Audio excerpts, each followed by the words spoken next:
Buenas noches, amigos del misterio. La nave ya sobrevuela el espacio cósmico en unos días de fiesta, de puente, pero también de radio.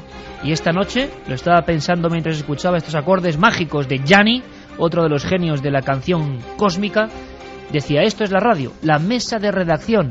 No os imagináis la cantidad de cosas que tenemos que compartir con todos vosotros.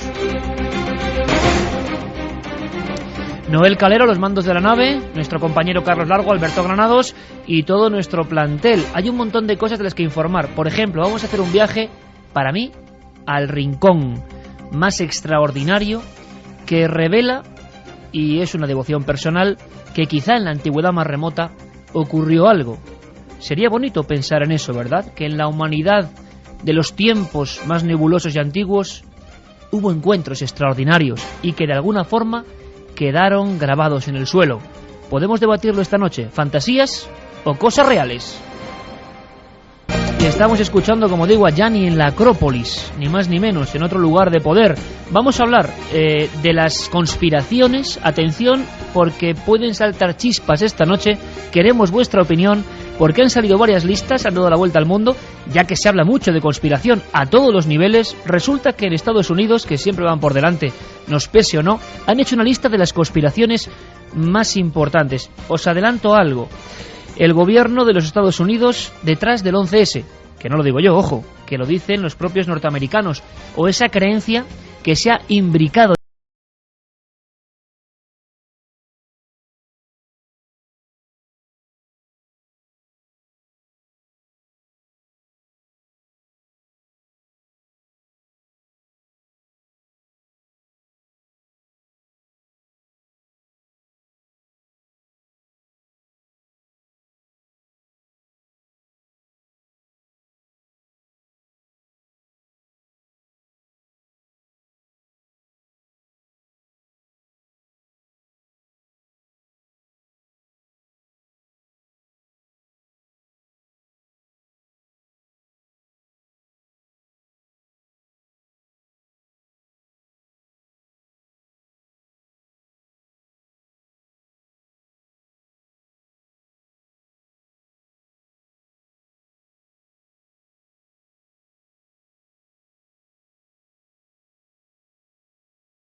mis libros que repaso en la biblioteca de casa según los temas que vamos a tratar, y me encanta, me lo paso como un crío chico, vamos. Bueno, el kamikaze de las tertulias, ya le llaman. Sí, el kamikaze. Sí, y de todo, y también admiradores, hay que decirlo. Santiago Camacho, que hoy viene encorbatado, ni más ni menos, quiere decir que es su tema, las 10 conspiraciones. Tú recogiste las 20 en un libro, Santi. Hemos elegido 5 y algunas dan lugar a la carcajada y otras son un drama. Las conspiraciones más dentro que nunca de los seres humanos, se creen más en ellas, y quizás sobre todo, Santi, es que ya casi nadie en este mundo virtual sabe qué es verdad y qué no lo es. Pues sí, y ante la duda, buenas noches, Iker, y ante la duda la gente pues opta por pensar mal, por aquello que se suele decir de que piensa mal y te quedarás corto. Así que vamos a ver qué hay de verdad y qué hay de falso en estas historias. Tienes pinta de presentador de informativos norteamericano ahora mismo, ¿eh? Ahí con el micrófono. La ocasión lo merece. O de broker o de algo así, ¿no? Sí. Cuando vienes a ver a los amigos, pues hay que sacar las mejores galas y todos los días es fiesta. Él sabía que íbamos a hablar de conspiraciones, algunas tremendas, ¿eh? Lo del SIDA creado en un laboratorio, o lo del 11S programado por los propios Estados Unidos. Hombre, personalmente me pongo las manos en los cabellos, ¿no? Diciendo, es imposible. Pero ¿será imposible? 1:16, 12 grados, la nave del misterio. De verdad, si estáis de viaje de un lado a otro de nuestro país, si estáis tranquilamente en la cama, en cualquier paraje maravilloso, de verdad que quiero que os unáis a la mesa del misterio, a la mesa de redacción, que no puede estar completa si nuestro gran reportero, Luis Álvarez. Buenas noches, compañero. ¿Qué tal, Iker? ¿Tú también crees las conspiraciones o no? Bueno, yo tengo mis teorías personales al respecto, pero soy un poquito menos conspiranoico que Santi, pero soy más o menos de su misma cuerda. Bueno, vamos a descifrarlo esta noche, pero me vais a permitir, amigos, que antes de todo esto empecemos con un viaje maravilloso, un viaje al corazón.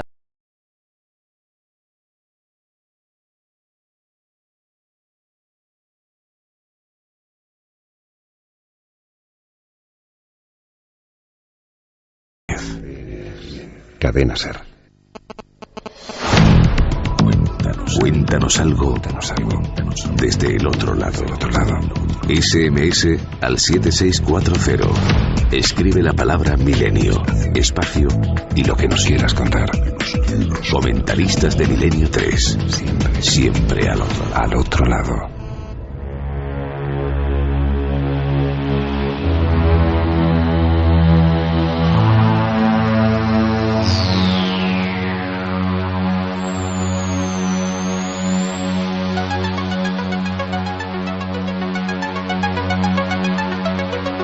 Bueno, pues hoy va de músicas elegidas, músicas sagradas, ¿no? Que también las hay, como esos templos y lugares. Esta música que se llama Olin, de Michael Huguen, a toda una generación, y muchos estamos aquí, nos ponía también el alma, pues con una finura muy especial, ¿no? Con una sensibilidad muy grande, porque significaba que, en este caso, el doctor Fernando Jiménez del Oso se aproximaba hacia el Imperio del Sol, como él llamó una serie inolvidable de televisión, de una repercusión tremenda en toda América, y con él aprendimos lo que era Machu Picchu, Cerro Sechín y tantos enigmas de ese país maravilloso que hemos tenido la oportunidad de visitar, la oportunidad de enamorarnos de él. Pero sin duda, y esto es una cuestión ya personal que luego quiero debatir con todos los amigos y con todos vosotros, la gran pregunta que te suelen hacer es ¿qué es lo que más te ha impresionado en tu vida, ¿no? Y lo que más te ha impresionado en el mundo del misterio. Y el mundo del misterio es una forma de ver la vida, no es un caso ni un documento, pues es difícil seleccionarlo en tu mente.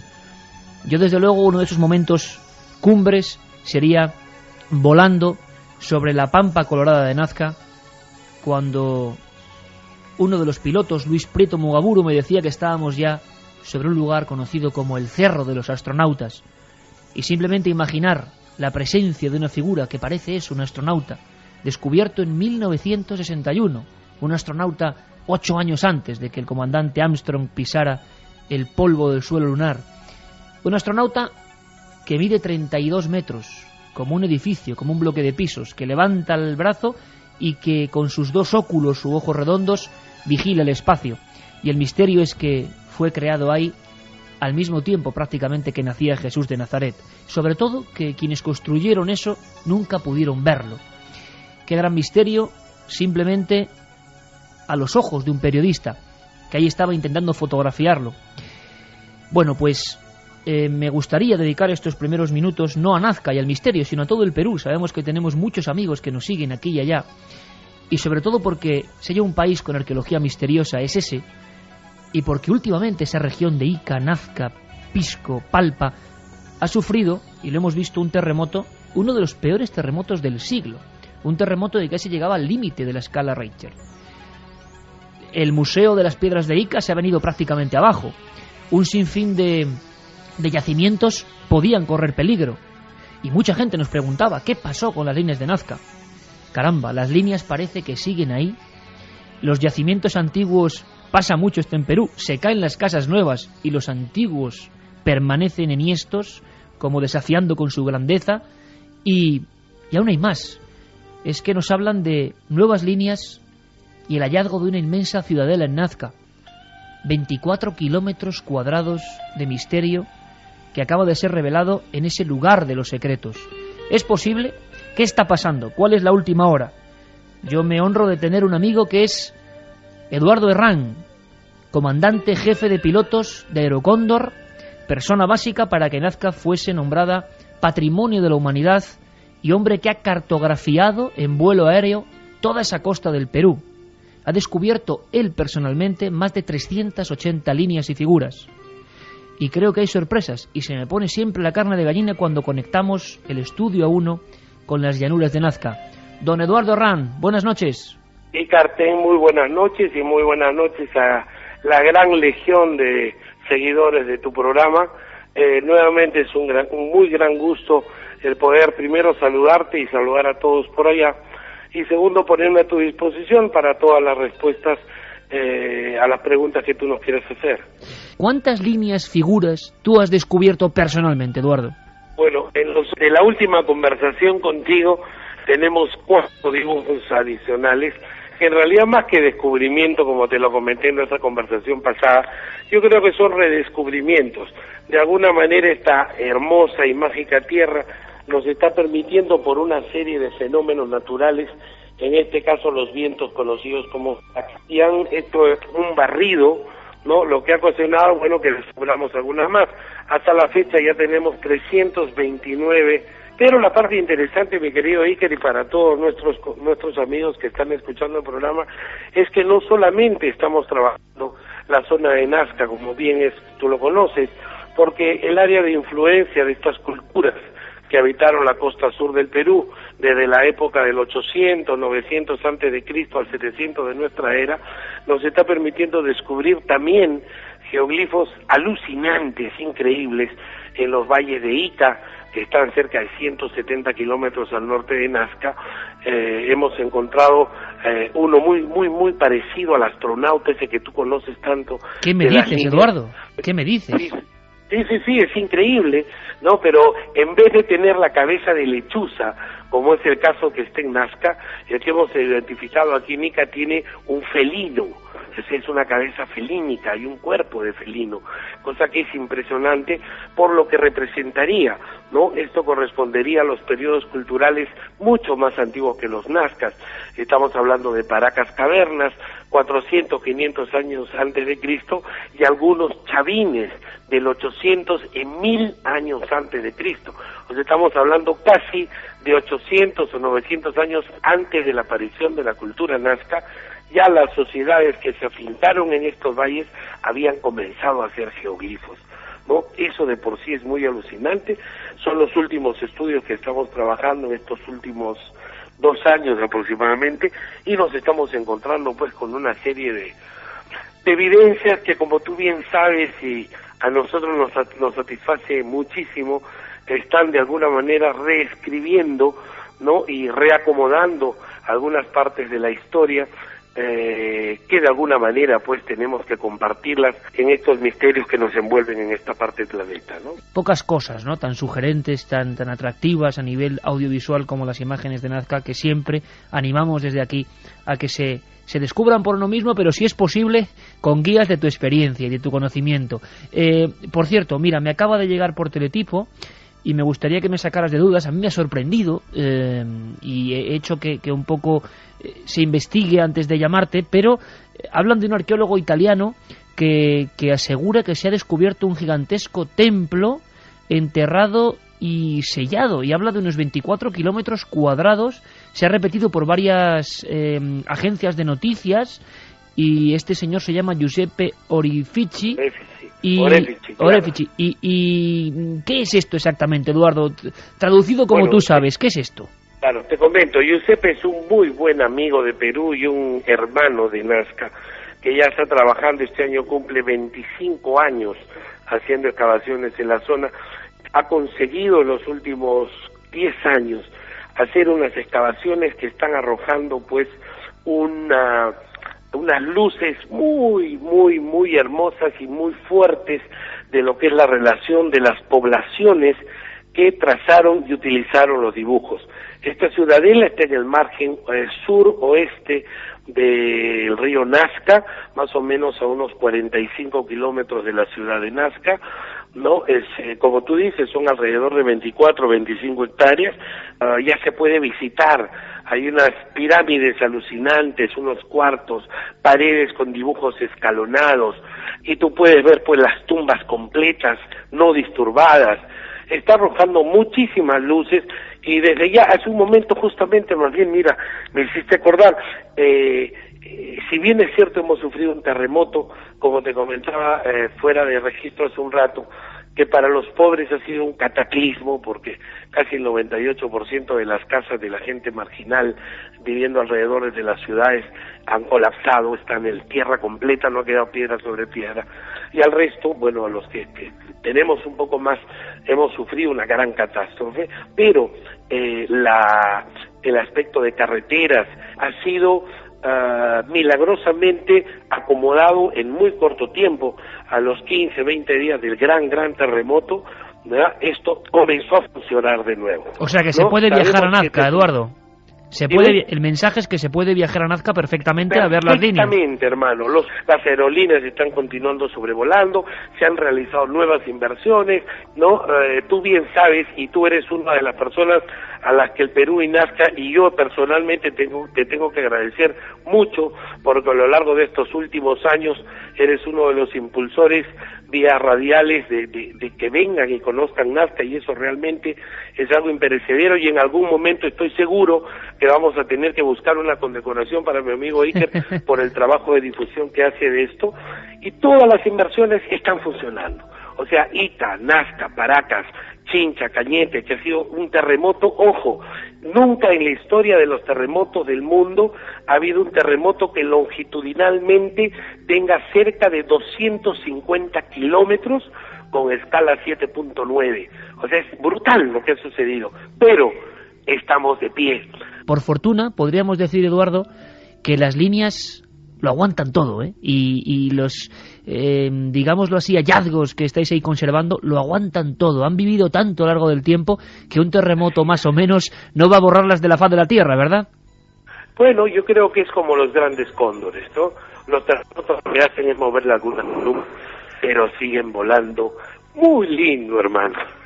Entonces, este último hallazgo tan importante, junto a nuevos geóglifos, nuevas figuras asombrosas, como nos has contado, como la del astronauta. Eduardo, esta ciudadela tan inmensa, que yo me quedaba de verdad sorprendido con las noticias, y que agradezco que me confirmes, ¿ahí estaban los creadores de las líneas, por lo tanto, o no?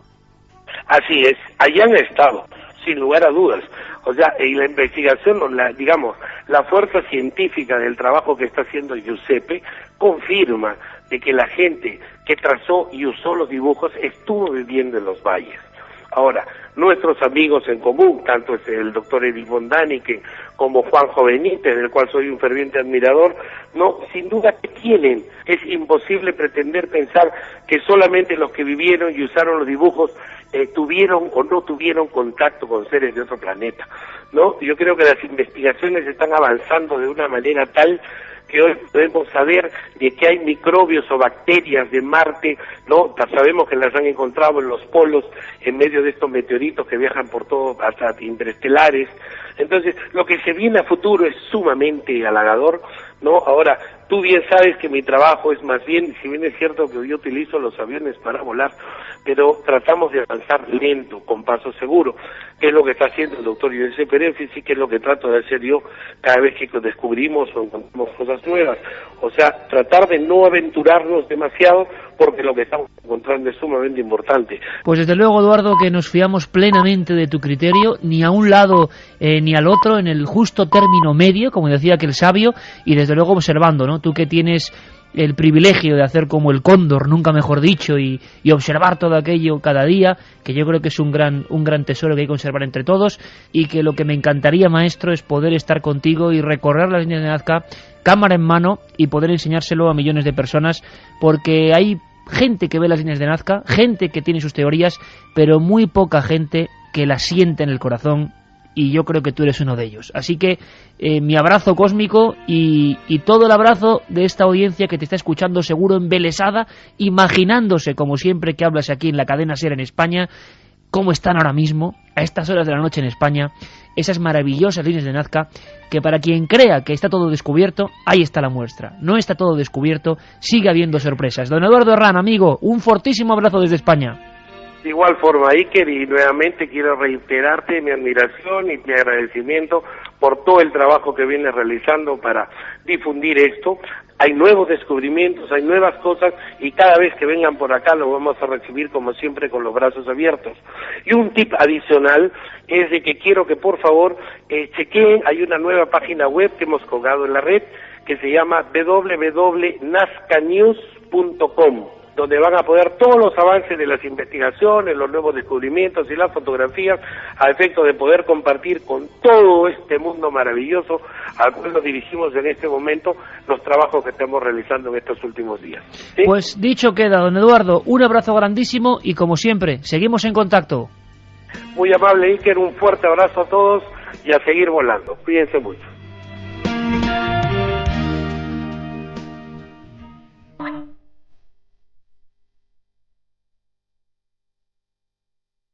La otra realidad. Milenio 3. En la cadena SER.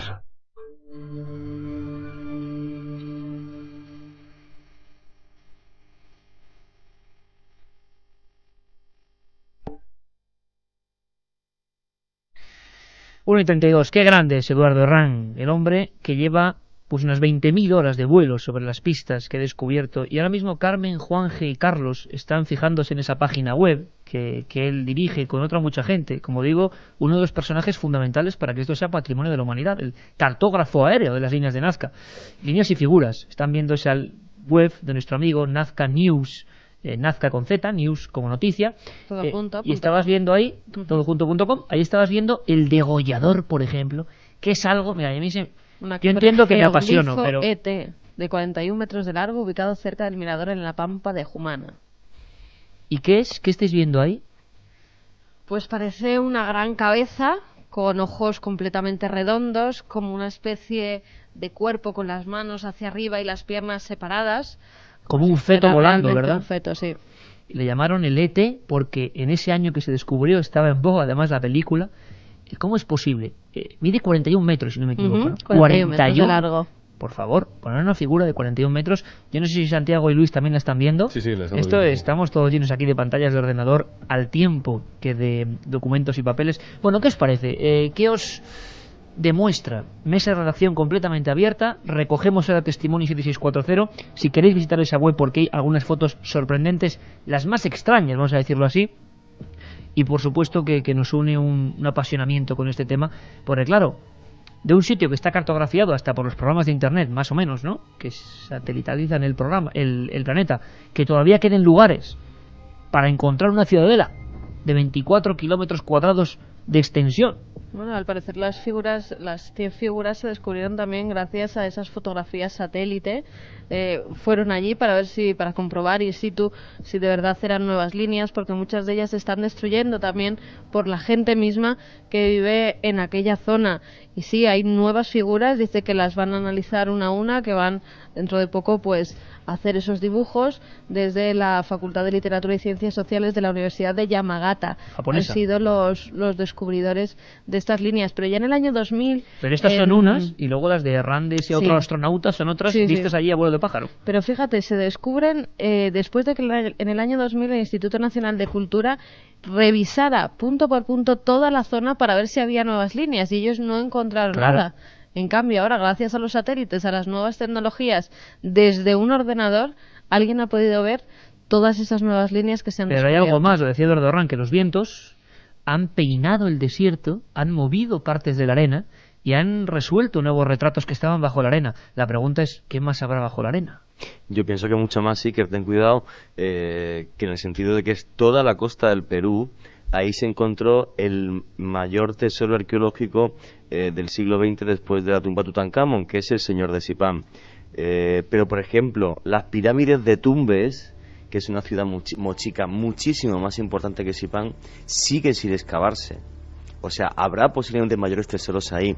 Una de las cosas que más me sorprende de las noticias de los nuevos geoglifos que aparecen en Nazca Hay que pensar que la primera crónica de los geoglifos es de Pedro de Cieza, 1551, es el primero que los ve, e increíblemente pasan desapercibidos hasta 1939, porque Paul Kosok pasa con su avioneta y ve Claro, es el primero que los ve como tienen que verse, desde el aire. Claro, y ve de repente una fábula maravillosa escrita sobre el desierto por una mano anónima, ¿no? O sea, algo realmente maravilloso.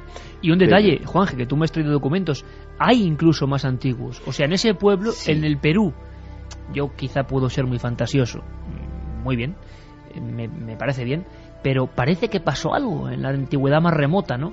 El primer geóglifo que tiene Juanje ahí, de otra zona del Perú, es una cara que grita, por cierto, que es horrísona en su... Es una cara muy desagradable, es una cara que está como gritando, la nariz deformada y... Pelo lacio. Y el pelo lacio, no sé si definirlo como pelo, porque cuando me interpretaron, por ejemplo, en Cerro Sechín, que es otro lugar que sabes que está lleno de grabados terribles, cuando aparecían figuras onduladas significaba algún corte, o sea, puede ser un corte en la cabeza y sangre que sale de ahí, sería otra interpretación, y que fuera algún sacrificio ritual. Lo que sí es cierto es que la fotografía que tengo en mi mano me la proporcionó Ruth Shady, que es la directora de arqueológica de la excavación de la ciudad más antigua de América, que se encuentra en Perú, se descubrió hace más de una década, y es la ciudad de Caral, que está inmersa en un sitio precioso, a la vez con un nombre con unas ciertas connotaciones terribles, ¿no? Porque el Valle del Supe es un valle precioso, pero Supe viene de la palabra Supai, que significa demonio. Este, que es el primer geoglifo hasta la fecha de mayor antigüedad que hay en América, sin duda alguna, aunque no se puede datar el geoglifo en sí, ya que no hay carbono 14, pero sí la civilización. Geoglifo, el dibujo, ¿no? El dibujo no se puede datar. Sí la civilización que la hizo, por ejemplo, Nazca, sí, pruebas de carbono 14 que nos remontan hasta el siglo II después de Cristo. En este caso estamos hablando del año 3000 antes de Cristo, antes incluso de que las pirámides se erigieran al norte de Egipto. La gran pregunta que abro aquí en debate, y para todos los amigos del 7640, por supuesto, es ¿por qué algunos pueblos antiguos hacían esos dibujos? ¿Os habéis formado alguna opinión personal? ¿Os da la intuición de que algo hay ahí, o que simplemente hablamos de arqueología pura y dura, como otra de otros lugares del mundo? No, es arqueología muy especial. O sea, hace un momento lo decía Juanje, es que pensemos que las figuras son total y completamente invisibles a menos de 1500 pies, 460 metros más o menos. Esa es la altura mínima para empezar a apreciar algo. ¿Qué lleva a un pueblo a crear algo que nunca va a ver, que nunca va a poder utilizar, que nunca va a poder contemplar, que no va a ser para la mayor gloria de sus reyes, ni un logro que ayude al avance económico, tecnológico o religioso de su pueblo, porque realmente no hay nada que contemplar más que unos surcos en el suelo que no dicen absolutamente nada? Y efectivamente conquistadores, gente de civilizaciones posteriores, los propios peruanos contemporáneos hasta los años 20 pasaban por ahí y veían pues surcos en el desierto. ¿Qué llevó a eso? Efectivamente, hay una pregunta que todavía no ha sido resuelta. Estaba viendo precisamente las fotos de la página web y estaba viendo estas figuras de humanoides. Tremendo. A los que María Reiche, que dedicó su vida a esto, decía que eran representaciones de una figura del folclore de la cultura nazca, que era el hombre búho. Hombre, un gran zodiaco también sí, se dijo. Pero es que estoy viendo precisamente el humanoide pequeñito este. Hombre, es que es tan clara la semejanza con otro tipo de cosas que han pasado mucho después, y con otro tipo de iconografías que en un tema como es el de los ovnis, por ejemplo, se han puesto tan eso, que a mí desde luego un hombre búho no me sugiere de ninguna forma, salvo porque tiene los ojos muy grandes. Ahora uno dice hombre búho, como María Reich, esta mujer alemana, una historia preciosa, se quedó ciega, se fue de la universidad y de su zona cerca de Hamburgo con una escoba y sin casi poder comer día y noche, barrer las líneas y descubrirlas, pero imagino que ella, si dice que es un hombre búho, podría tener subvenciones y salida, ¿no?, en aquellos años 60 con un estudio antropológico. Si dice que es un astronauta, eso solo se atreve von Daniken, ¿no? Yo creo que ante lo... Habla Carlos Cala, nuestro compañero, para que cada uno vaya identificándonos, lo que somos muchos. No, yo creo que ante lo desconocido es muy fácil, pues eso, expresar teorías, ¿no? Y bueno, pues En este caso, yo pienso que las culturas precolombinas, mesoamericanas, sudamericanas, estaban muy conectadas con, en este caso me estoy acordando en concreto de la civilización maya, por ejemplo, ¿no? Estaba muy conectada con los dioses del cielo y los dioses del inframundo, ¿no? Y bueno, pues no sé si esto pudiera tener alguna relación con ello. A mí alguna vez me ha dado por pensarlo, pero podría tratarse quizás de los retratos dioses, de sus seres, de los dioses, y además, si te fijas, retratos de dioses que están en la tierra, que pueden ser reflejo de los mismos dioses del cielo, pero también de los dioses del inframundo, de los que están debajo de la tierra. No sé, pues es una bonita teoría, ¿eh? Sí, hombre, Sí, lo que pasa es que hay muchos animales en algunos de ellos, entonces bueno, no son figuras de deidades como pueden ser en otros casos. Por ejemplo, la que hablaba Juan G. Era una figurilla, ¿verdad? Pero que sí que parece de una divinidad, o buena o mala, pero porque se sabe que además en ese lugar, en Caral, se hicieron sacrificios. Hace unos días han encontrado restos de un niño sacrificado en un ritual en esa misma zona, justamente ahí, debajo de una explanada que hay, y tiene 4.600 años esos restos óseos, y se sabe que es un niño sacrificado en nombre de los dioses. En Nazca, que haya tantos animales... No sé, pero el mono, por ejemplo, es una deidad maya, ¿no? Por ejemplo, ellos sí, pero una cosa, pero ¿por qué los dioses siempre pedían sangre? Esa es mi gran pregunta. ¿Por qué eran los dioses? Por ejemplo, y te hablo cuando yo fui a Israel a Megido, ¿no? Con Cuarto Milenio. Gran ciudad. Nombre, Megido. Gran nombre, Megido. Y por un futbolista antiguo que tú conoces además bien. Pero en la ciudad de Megido, bueno, pues los primeros estratos que tienen como unos 4.500 años de antigüedad, hay un círculo de piedra que ya mucho antes de que aparezca en el Apocalipsis está lleno, se le encontró repleto de miles de trozos óseos de seres humanos, de animales, de todo.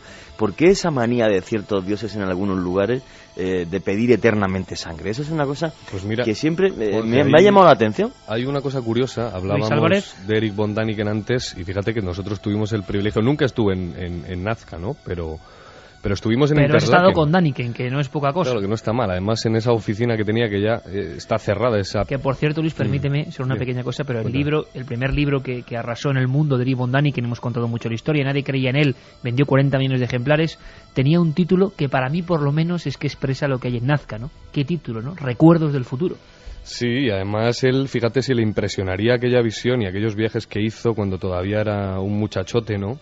Que se montó nada menos que un parque temático del misterio, un pedazo de parque de atracciones impresionante, con una alfombra voladora que no era menos que una pantalla. Y bueno, decía que no había esto en Nazca, pero sí tuve la oportunidad de volar sobre Nazca. ¿Y las viste? Con una pantalla debajo, que no está nada mal, ¿no?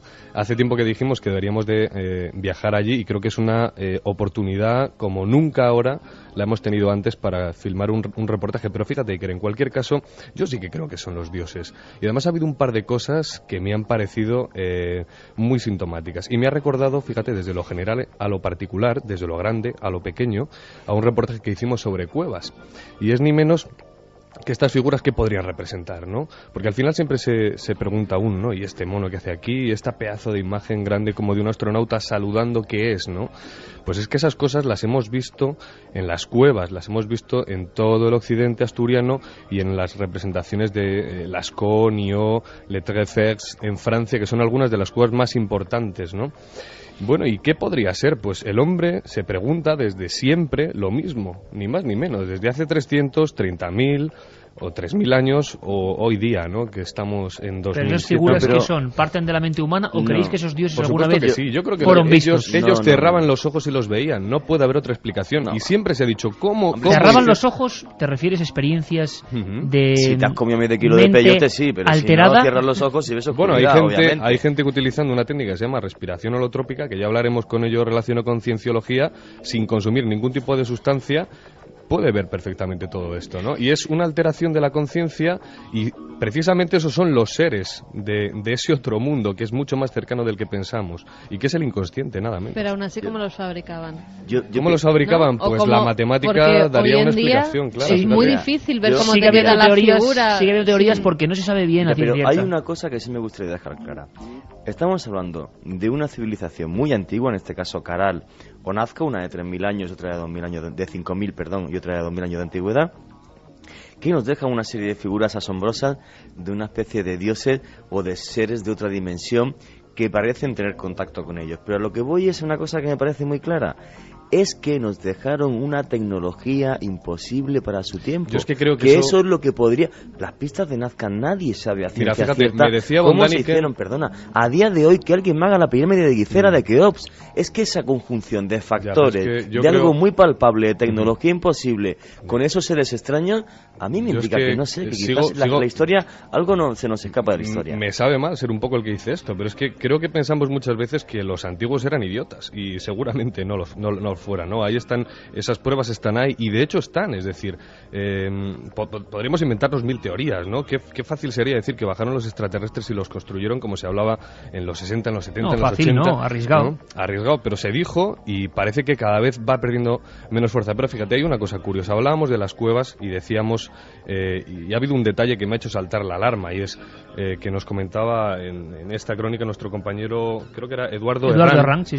Nos decía que había varias líneas o figuras escritas una sobre otra, casi como de una forma obsesiva. Qué curioso, fíjate, en el panel de pinturas de Altamira, en el techo, es exactamente igual durante cientos y cientos y milenios de años. ¿Por qué? Fíjate, Bondani que me decía una cosa muy curiosa, que era una exclusiva que parece que nunca se llegó a publicar, o al menos no trascendió, y es que la Universidad de Lima, en Perú, había descubierto que había un magnetismo, si no bien en las figuras, sí en las líneas.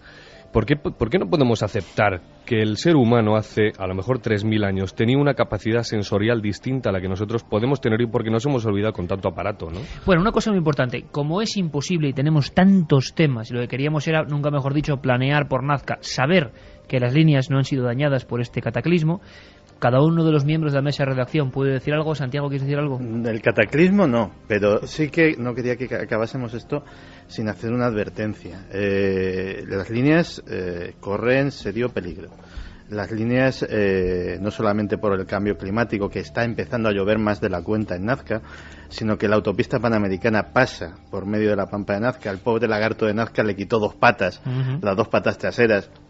Y no solo eso, sino que por ahí pasan camiones de gran tonelaje que hacen vibrar el suelo. Entonces, en la composición del suelo de Nazca hay buena parte de yeso que mantiene una cierta coherencia, mantiene incluso las piedrecitas pegadas de alguna forma, muy levemente, pero lo suficiente al suelo. Esas vibraciones están haciendo que ese sutil pegamento se empiece a descolocar.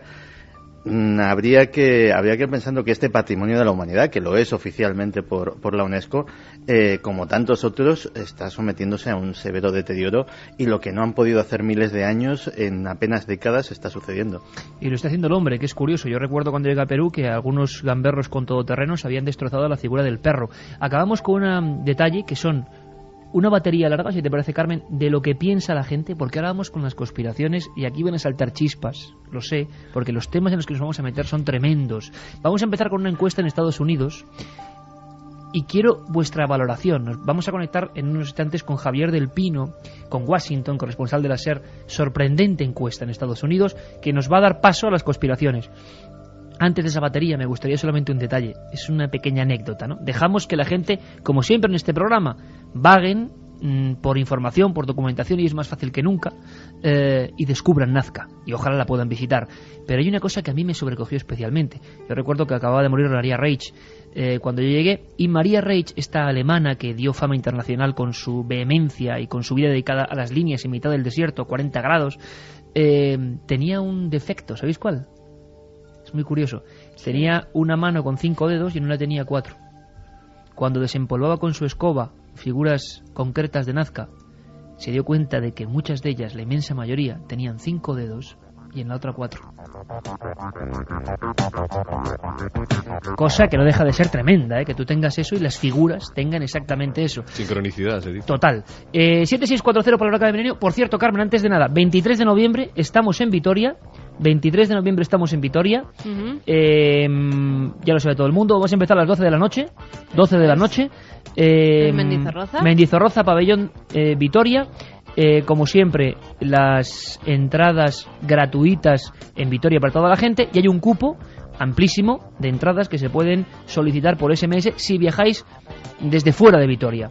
Damos se los datos pueden básicos. reservar esas entradas mandando un SMS al 7640, palabra clave Iker, espacio y vuestro nombre y dirección. El mensaje os va a costar 60 céntimos más IVA y es la manera de que cuando lleguéis allí enseñéis ese mensaje y así os darán las entradas para que podáis ver Milenio 3 en directo. 23 de noviembre, viernes, 12 de la noche, Mendizorroza. Yo creo que va a ser un espectáculo y vamos a estar todos juntos. Ahora, en una rápida batida, ¿qué piensa la gente de lo que hemos hablado? Pues vamos con algunos de los mensajes que nos llegan al 7640. Sabéis que es palabra clave Milenio, espacio y vuestros mensajes. Y que el otro día nos contarás cómo llegaste tú a Nazca en ese coche con gallos, que eso sí que es para contar.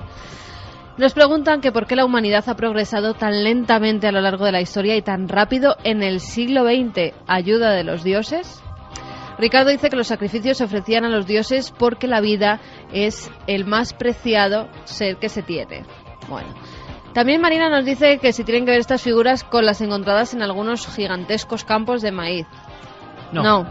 Pero fíjate, esa es una forma de explicar cómo se pueden hacer esas figuras con una formulación matemática. No. Con las mismas técnicas. No, Luis. Yo creo que no es lo mismo, pero bueno. Vamos a llamar un físico un día de esto.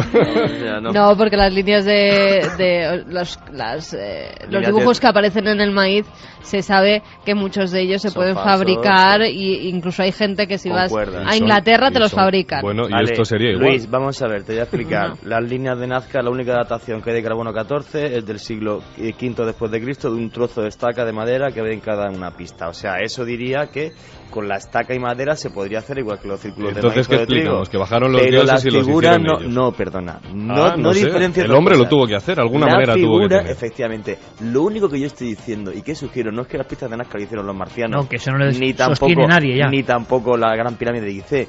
Pero sí que hace miles de años pudo pasar algo que si no se escapa. Eso sí.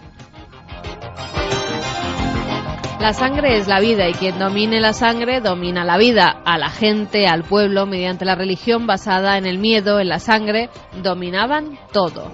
Von Daniken se dejó llevar por su imaginación. Necesitarían los ovnis pistas de aterrizaje, pero tuvo el mérito de despertar el interés por Nazca. ¿Serán mensajes a seres en el cielo? ¿Alguien viajó al pasado y ellos pedían ayuda? Estas figuras y muchos más casos como los de las Urdes demuestran que dentro de unos años podremos viajar en el tiempo. Bueno, teorías de todo tipo, las de nuestros comentaristas. Bueno, teorías de todo tipo, para eso estamos. Y ahora, por favor, empieza lo polémico. Viajamos a Estados Unidos. Javier del Pino, encuesta de última hora a nivel global. ¿Cómo han cambiado los dígitos, Santiago, de aquellas encuestas de los años 70? ¿Por qué la gente es más crédula o más incrédula? ¿Implica eso el tema estrella de la segunda hora que va a ser las grandes conspiraciones? Escuchamos. La última encuesta sitúa en el 34% las cifras de estadounidenses que dice creer en fantasmas y objetos voladores no identificados. En el primer apartado, en el de fantasmas, el 48% cree en la percepción extrasensorial y el 19% acepta la existencia de la brujería o los hechizos. El 23% dice haber visto un fantasma o cree haber estado ante la presencia de uno de ellos. 3 de cada 10 personas se han despertado alguna vez sintiendo una presencia extraña en el cuarto. Los solteros tienden más que los casados a estar en ese grupo. Son datos de una encuesta de la agencia AP. Sobre las visitas de ovnis a la Tierra, las cifras son algo más bajas. El 14%, mayormente hombres y gente de bajos recursos, afirma haber visto un ovni alguna vez, pero por primera vez en la historia política de este país, los objetos voladores no identificados han entrado inesperadamente en la campaña electoral. Hace unos días, esta semana, en el último debate entre los candidatos demócratas a la presidencia de Estados Unidos, uno de los aspirantes a la nominación, el congresista David Kucinich, tuvo que responder a esta pregunta del periodista Tim Russert. Es una pregunta pregunta seria, le dice el periodista. La madrina de su hija ha publicado un libro en el que cuenta que usted de pequeño vio un ovni en el estado de Washington, que era un aparato triangular en movimiento, silencioso y en rotación, y que usted sintió una conexión en su corazón y escuchó direcciones en su mente. ¿Vio usted un ovni?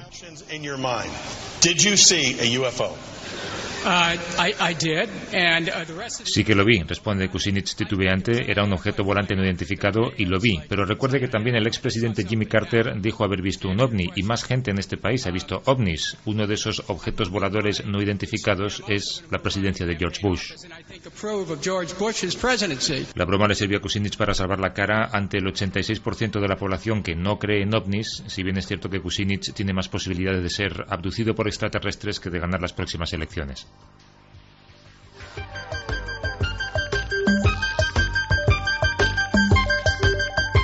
Esta música que pone Noel Calero es necesaria. Oxígeno, segunda parte, ¿eh? Nos trasladamos a los 70, Santiago Camacho. Madre mía, cómo han bajado el nivel de personas que, por ejemplo, creen en el tema OVNI. Sería una gran incógnita, ¿no? ¿Por qué el tema OVNI está tan de capa caída?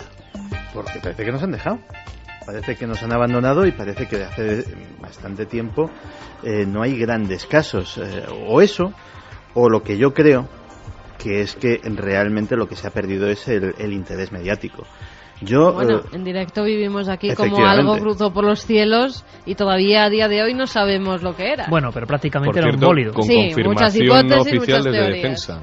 Lo adelanto aquí así y que se me queda... Confirmación, sí, cuando Luis dice confirmación no oficial desde defensa puede ser un lío muy gordo, así que explícate. Es una fuente, es una fuente ¿no? solvente, pero no se puede decir el nombre. De que se vio algo extraño. De que las pantallas de Torrejón lo detectaron y que despegaron 2 cazas en misión Scramble. Hombre, yo os digo, aquí llamó uno de los comisarios del aeropuerto de Barajas, con el cual no hemos podido todavía hablar. De verdad, que nos llame para ver qué o al día siguiente saber. no le dejaban hablar, daba la impresión.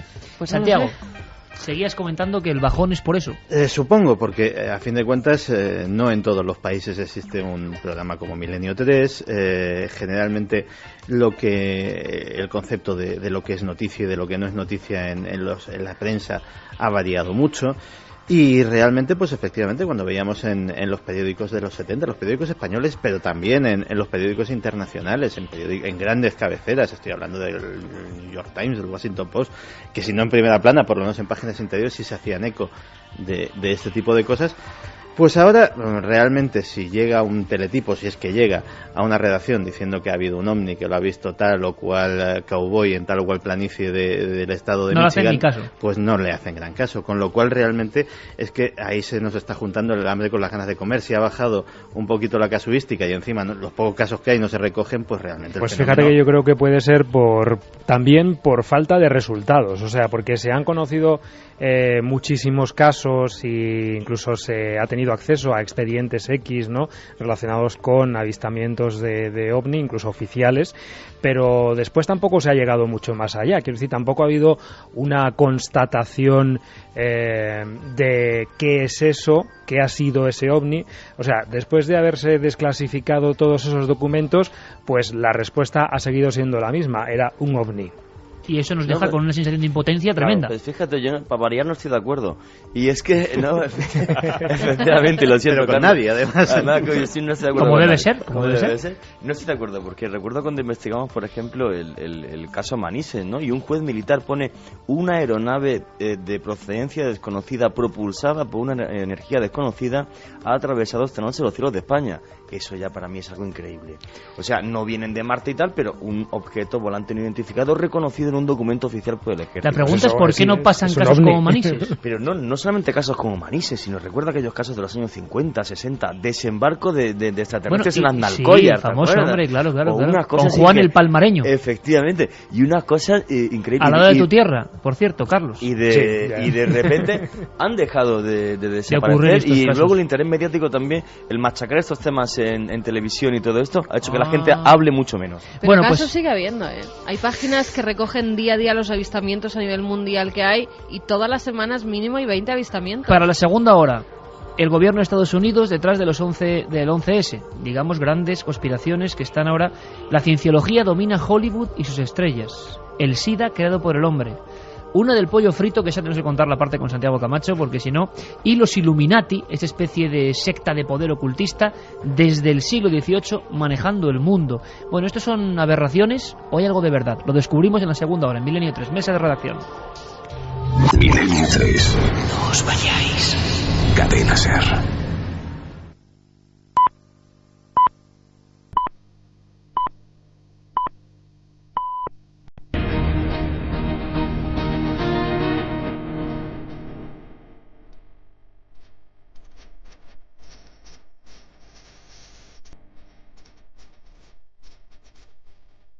Dos y 7 minutos, la nave del misterio, 11,8 grados, desde Gran Vía 32 para toda España y para todo el mundo. Nuestros compañeros Carlos Cala, Juan G. Vallejo, Santiago Camacho, Luis Álvarez, incorporándose al equipo de guardia habitual de la nave del misterio de Milenio 3. Y caramba con lo que venimos ahora. Las grandes conspiraciones, os digo las que han quedado fuera, porque han sido tratadas en otros programas, de sobra conocidos por nuestros oyentes estos temas. La llegada a la Luna, montaje televisivo, qué decir, ¿no? Evidentemente, yo he dicho 258.312 veces que creo que llegamos a la Luna, y aún así a veces me paran por la calle y me dicen, yo estoy con usted, no llegamos a la Luna. Bueno, en fin, habría que hablar de la percepción, en estos casos, del mensaje. La llegada a la Luna es un montaje televisivo, la hemos dejado fuera, ahí trazamos una raya. La princesa Diana asesinada, recientemente Carlos Cala nos traía documentos y debatíamos aquí, otro gran tema, otro tachón. Los judíos controlan Wall Street y Hollywood, curiosa historia, que se ha hablado muchísimo de ello y que, bueno, es que nos llevaría todo el programa a hablar de estos temas. Hemos tenido que elegir otra que nos encantaría, pero que también ha salido aquí. Sexta en el ranking, Paul McCartney está muerto. Como decían, si está muerto, el divorcio le ha salido muy caro, al doble. Séptima, el SIDA fue creado por un hombre. Cuidado que esto ya es muy serio. El virus, dicen las revistas que han publicado a nivel internacional este listado, el virus se fabricó en unos laboratorios dentro de un plan genocida para exterminar la población homosexual. El ejército norteamericano, la CIA o científicos rusos ordenaron su fabricación. Es curioso esto, ¿no? La CIA, el ejército norteamericano o científicos rusos. O sea, puede ser cualquier cosa, pero hay algo de verdad, ¿no?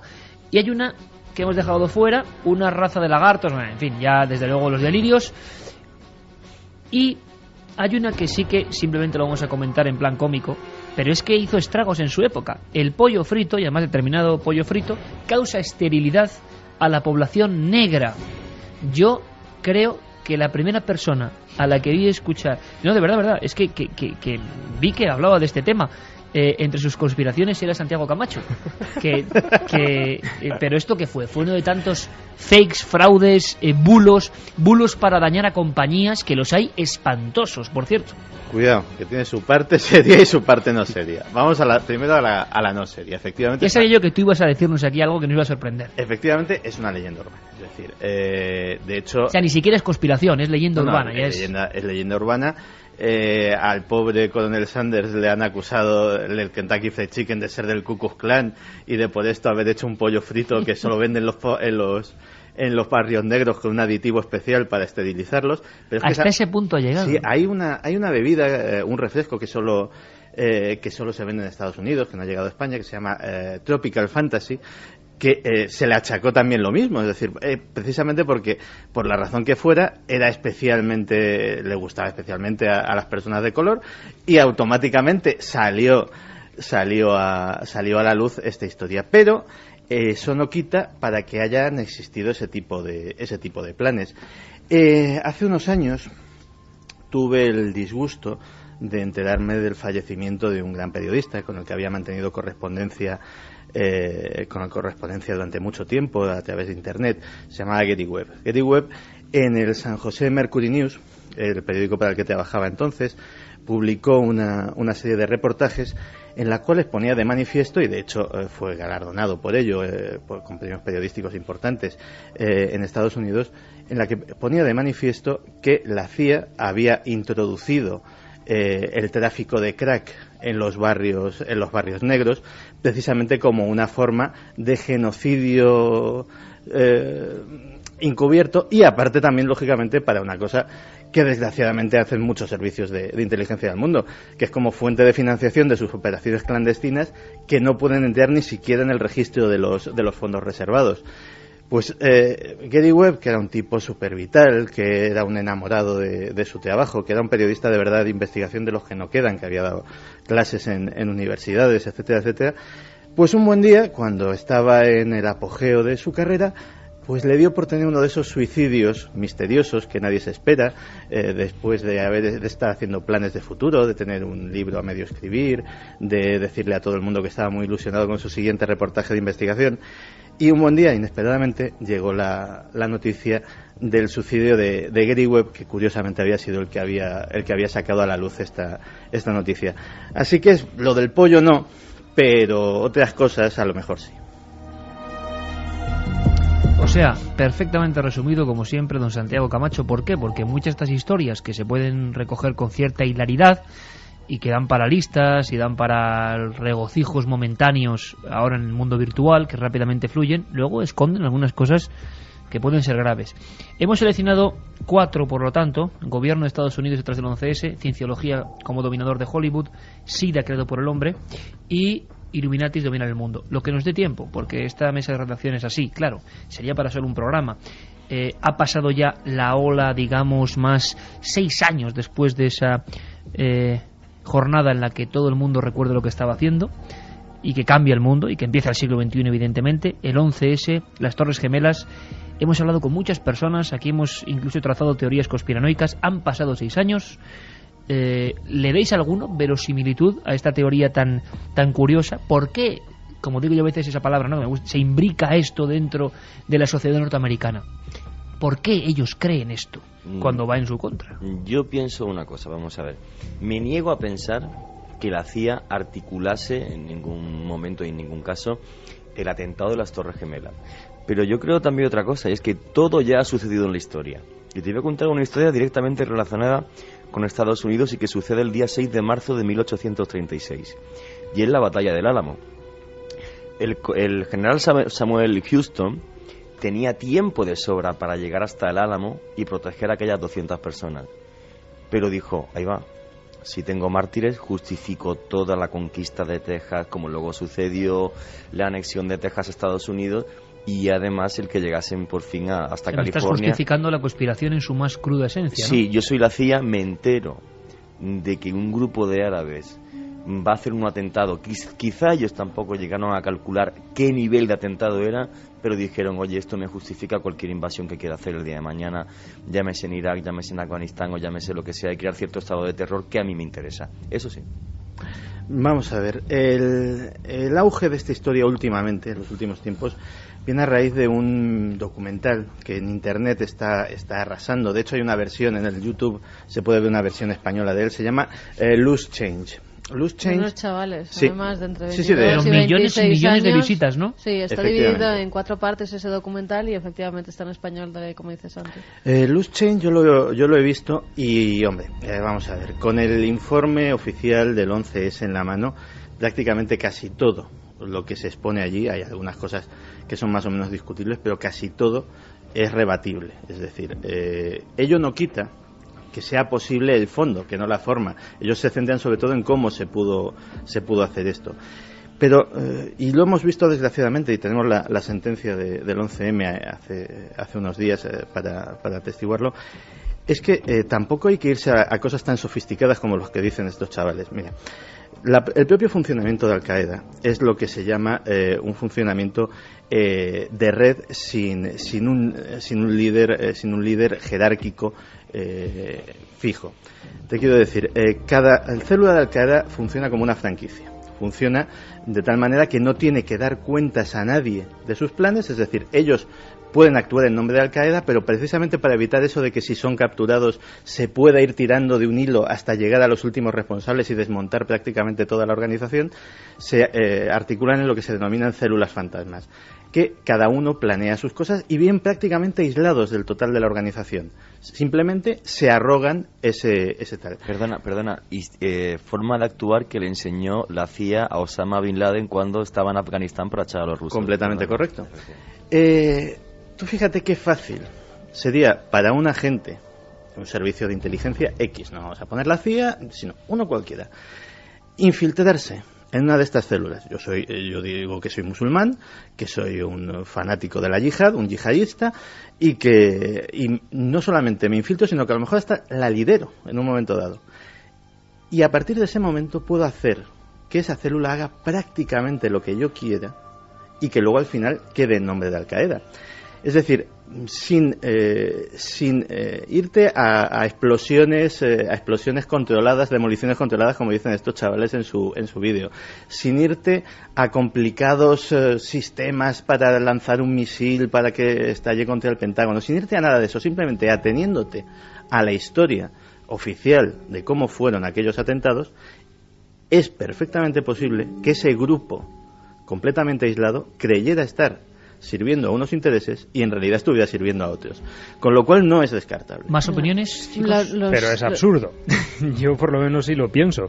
Cualquier teoría de la conspiración en los atentados del 11S en Estados Unidos, o yo creo que cualquier teoría de la conspiración en uno de estos grandes atentados que ha sufrido el mundo por parte de Al-Qaeda, ya sean los del 11S, los del 7J en Londres o los del 11M en Madrid, pues yo creo que no cabe ninguna teoría de la conspiración ahí. ¿Que se puede pensar? Pues claro, yo creo que en esta vida se puede pensar de todo. ¿Y por qué arraiga esto con tanta fuerza en no cierta parte de la sociedad, sino una gran parte de la sociedad, Carlos? Pues no sé, a lo mejor en Estados Unidos igual es que yo pienso que a lo mejor Estados Unidos pues hay personas que se sienten tan estadounidenses, que se ven, yo creo que incapaces de entender que pueda haber un ataque tan, de estar tan indefensos de cara al exterior o a ciertas personas o a grupos terroristas como Al-Qaeda, ¿no? ¿Tú sabes cuál pienso que es el problema? Es el problema de raíz a nivel histórico. Vamos a ver.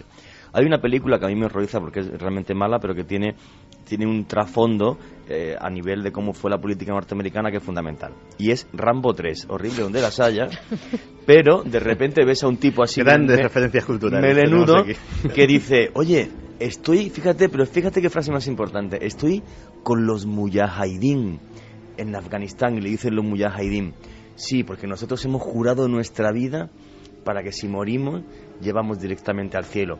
Y Rambo les ayuda y tal, le echan a los rusos. Es que eso sucedió de verdad. Las armas venían de Egipto. La CIA entrenó a Osama Bin Laden para que los mujahideen afganos pudieran echar a los rusos. ¿Qué sucede cuando echan a los rusos?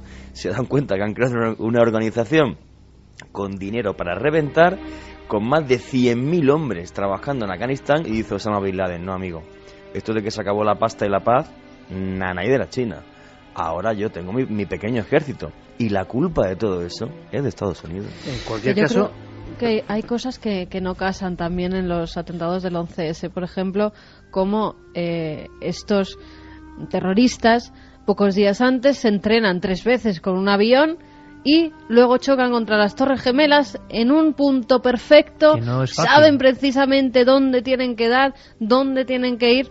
Hay cosas que no casan, por eso la conspiración siempre ha estado alrededor. Lo que estos chicos muestran en ese vídeo, por ejemplo, es sombras que se proyectan antes o explosiones que se producen antes de que los aviones choquen contra las Torres Gemelas. Es decir, ellos plantean la posibilidad de que alguien en Estados Unidos, dígase la CIA, no se sabe, ellos no dicen quién, pero que alguien puso dinamita dentro de las Torres Gemelas para que éstas se cayeran. Querían atentar contra eso y culpar a alguien para luego las futuras guerras. Pero yo creo que cualquier teoría de la conspiración, pienso, primero tiene alguna intencionalidad política seguro. Porque claro, cuando se habla de una conspiración, quiere decir que alguien desde dentro del propio país está haciendo algo en contra de sus propios ciudadanos. Entonces, ahí hay algo que ya te está llevando a pensar en que hay un sector de la sociedad que quiere perjudicar a otro sector de la sociedad dentro de su propio país. Entonces yo creo que hay, en cualquier teoría de la conspiración hay eso, hay primero una intencionalidad política clara de atacar a otro sector de la sociedad. A mí mi sensación, si me permitís, es que por un lado son cosas tan increíbles, pero por otro, cuando va pasando la historia y se desclasifican papeles de cosas que eran increíbles hace 50 años, ahí va yo, y nos damos cuenta de lo que los estados han hecho en nombre de la libertad, que a uno se le queda la carne de gallina. Por cierto, una cosa, Santiago, porque aquí una persona que ha estado... ¿Tú has estado en una de esas, no sé si es lugares de entrenamiento de Al-Qaeda? Sí, estuve en una base de Al-Qaeda en Afganistán. Estuve allí 3 meses trabajando para Agencia F y para COPE. Y bueno, ¿qué decir, no? De este tema es poliédrico, imaginaos, ¿no? O sea, ha habido mucha gente que ha muerto, algunos compañeros, etcétera, ¿no? Y cuando palpas en primera persona la historia y la ves de cerca y ves... Bueno, tampoco vamos a ponernos con el rollo este de siempre de palpas la muerte. ¿Cómo es una base de esa, Luis? Pues una base de Al-Qaeda, pues fíjate, había una, yo recuerdo, que era de la carretera que va desde las afueras de Kabul hasta Bagram, que es donde está la base principal norteamericana. Y estaba derribada. Hacía tiempo que los americanos, en el primer ataque que habían orquestado justo después, pues por el mes de noviembre, unos meses después de los atentados de las Torres Gemelas, habían derribado aquello, y era un edificio de 4 plantas. Fíjate que entramos allí con mucho miedo porque el perímetro estaba minado, jugándonos la vida. Me acuerdo López de la Crónica de León, del Mundo, un fotógrafo magnífico. Y entramos allí y vimos papeles diseminados por el suelo, oficinas, ordenadores, y todo destrozado por esos asesinos silenciosos, bueno, no tan silenciosos como son los Tomahawk, ¿no? Pero decía que es un tema poliédrico este tema del 11S. Porque, bueno, yo tuve la impresión, no sé, quizá todos, ¿no? Cuando veíamos las imágenes ahí a las 3 de la tarde en las teles, ¿no? Y se estrellaban los aviones contra las Torres Gemelas, de que el mundo no volvería a ser nunca más igual. Y de hecho no lo ha sido. Todos hemos visto cómo han cambiado las cosas. Y fíjate que aquí entra en juego también algo muy interesante, y es la teoría que lanzó en el 93 Samuel Huntington del choque de civilizaciones, y parece que se está cumpliendo. Es una gran desgracia, ¿no? Y decía que es poliédrico porque hay muchas más cosas, ¿no? No creo que haya que irse siquiera a esperar 50 años para que desclasifiquen nada. Noam Chomsky, que es un grandísimo analista internacional, hablaba de titulares en prensa meses antes de las Torres Gemelas, que hablaban de una preparación de esos halcones de la Casa Blanca para la invasión en Irak. Fíjate, estamos hablando de Irak, después Torres Gemelas, invaden Afganistán y después se invade Irak, ¿no? Es la historia de la grandísima impostura, la historia de la vergüenza de esta civilización. Y bueno, yo tuve el privilegio de asistir a esa primera guerra de este siglo, y bueno, tendría muchísimas cosas también que contar sobre este asunto, ¿no? Pero al final, como digo, lo más interesante de toda esta historia al final es que la Casa Blanca seguramente no lo orquestó. Posiblemente lo conocía, lo que estaba sucediendo. Los servicios de inteligencia de verdad gastan dinero a expuertas y tienen gente por todas partes. ¿Puede ser que lo supieran? Posiblemente, pero vamos a imaginar que no lo sabían. Vale, muy bien, no lo saben, por tanto les pilla por sorpresa, ¿de acuerdo? Bueno, pues hay algo aún más maquiavélico, y es que lo aprovechan. ¿Lo aprovechan en beneficio para qué? Para generar ese nuevo orden mundial del que se lleva hablando desde hace mucho tiempo, y que está haciendo, pues bueno, que pasen cosas como lo que nos pasó a nosotros aquí en Madrid, desgraciadamente, como lo que pasó en Inglaterra, en Londres, y como lo que, por desgracia, seguirá pasando, ¿no? Porque esto ya va a ser una constante en nuestras vidas, lo cual es una gran desgracia, pero bueno. Pero no creéis, más a la conspiración y no a la política pura y dura, porque ya se ha hablado todo en cuestión de política. Sí. En la conspiración, ¿qué podemos decir? ¿De verdad puede alguien planear en su propio país a sus propios ciudadanos, matarlos, asesinarlos de esa forma? Yo creo hay una pregunta. Yo creo que no, ¿eh? No existen precedentes. Hay uno muy claro, histórico, por ejemplo, que es el incendio del Reichstag, que lo hace el propio Hitler para ganar las elecciones, etcétera, etcétera. Pero incluso en Estados Unidos, hace 10 años hubo una desclasificación como la que ha habido hace unos meses, de estas masivas y tal. Y en uno de los legajos alguien se encuentra una cosa que se llama Operación Norwoods. Dice, Operación Norwoods, vamos a ver qué es esto.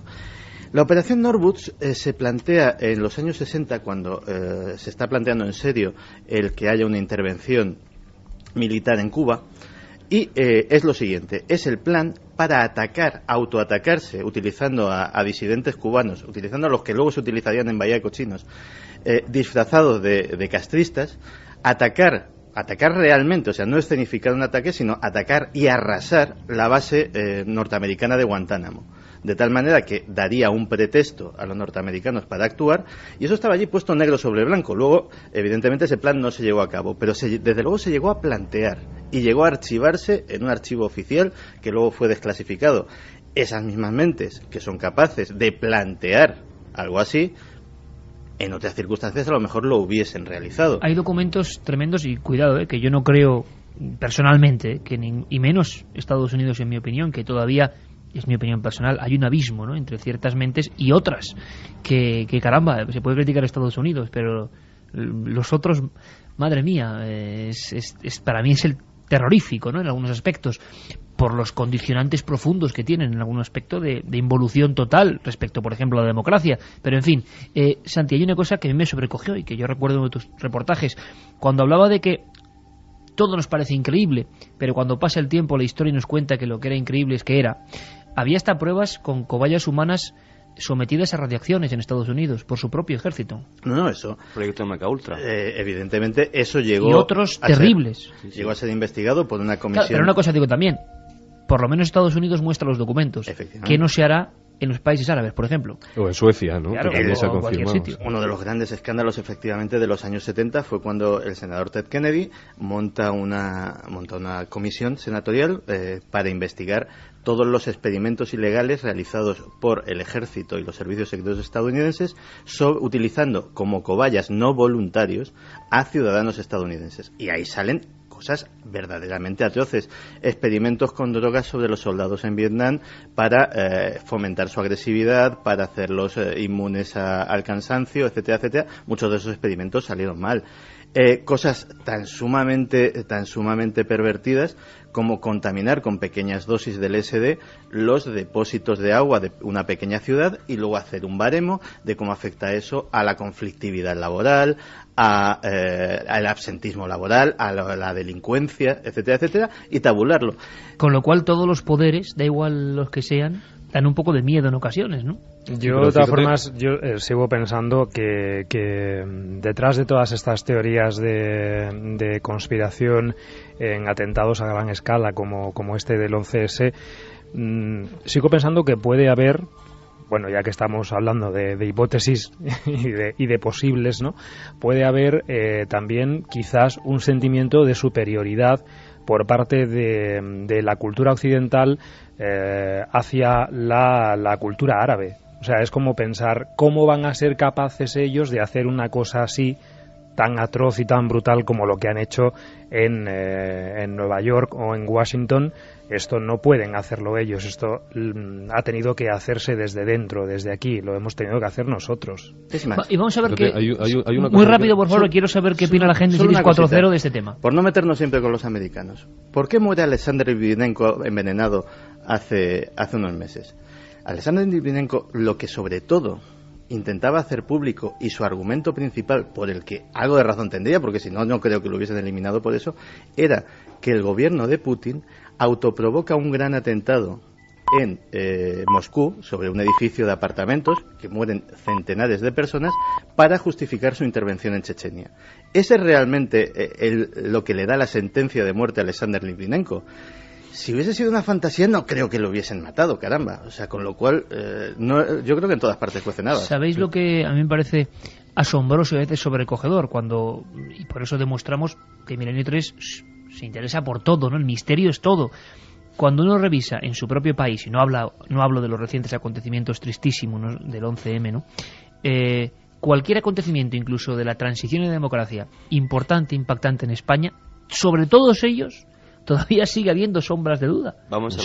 Es decir, sobre cualquier acontecimiento importante que ha podido cambiar la historia de un país, o ha habido muertes importantes, sobre todos sigue habiendo sombras de duda. Sea tan difícil de asimilar, Iker, ciertas cosas. Fíjate la de pérdida, o sea, el gran coste humano que ha tenido el 11M en España. Tú fíjate la guerra mediática que ha habido Fíjate la guerra mediática que ha habido, que ha sido y hay que decirlo así, ha sido una grandísima desvergüenza, porque está jugando con los sentimientos de la gente. Quizá todo ese batiburrillo, toda esa marea de información, al final nos deja la mente completamente, pues eso, en una ciénaga. Pero fíjate, que hay una cosa aún, quizá, si cabe, más poderosa o más diabólica que planear un 11S, y es planear un demonio, ¿no?